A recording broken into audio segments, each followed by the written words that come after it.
question of slavery arose separations between North and South. By 1820s, it was banned in northern states. States south of Mason-Dixon line still had it. By 1830s, more and more abolitionists were speaking out.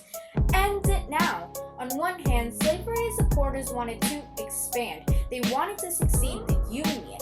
Meanwhile, opponents wanted emancipation. Balance was reached when new land from Mexico and France in early 19th century was in reservation. Texas. In 1836, Texas became an independent republic. Texas joined the U.S. directly as the 28th state. Mexico. Border between Mexico and the U.S. was disputed. This caused Mr. Polk's War. Mexico was invaded and a peace treaty was negotiated after Clash of Rio Grande. From 1783 to 1867, there was more land, more population, and more wealth in the U.S. Moving on, the Missouri Compromise of 1820 defined Missouri as a slave state and Maine as a free state. Also established that slavery in the Louisiana Territory north of the 3630 latitude line was prohibited. In 1819 through 1821, politicians compromised over the expansion, balance of free and state slaves. This balance was sustained in the 1830s. By the 1840s, the annexation of Texas and Mexico's secession occurred.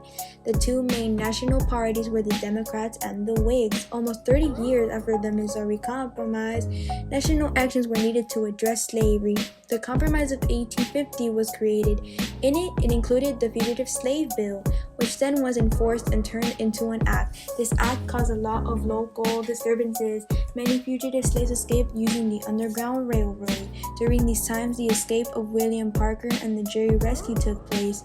The Missouri Compromise lasted for more than 20 years, while the Compromise of 1850 lasted only 5.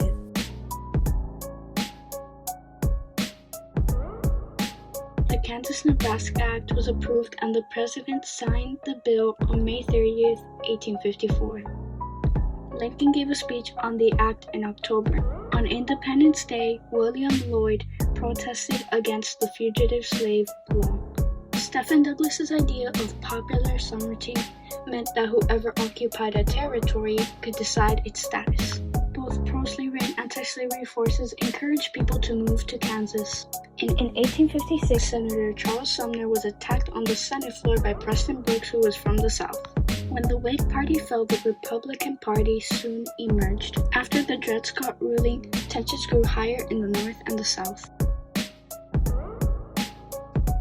Now let's go to the election of 1860. Lincoln runs as the Republican nominee. South didn't even put him on the ticket. Lincoln ends up winning. The South is furious. President-elect Lincoln now becomes president. House divided against the South cannot stand. 7 southern states left, making Jefferson Davis their president. They named themselves the Confederates, setting slavery as their preference. Arkansas, Tennessee, North Carolina, and Virginia, known as the Upper South, secede after Fort Sumter. Republicans try to stop us with the Clinton Compromise, Corwin Amendment, and Peace Conference. They all fail. Lincoln stands firm and doesn't bail. He refuses to give Fort Sumter. The Confederates refuse by opening fire.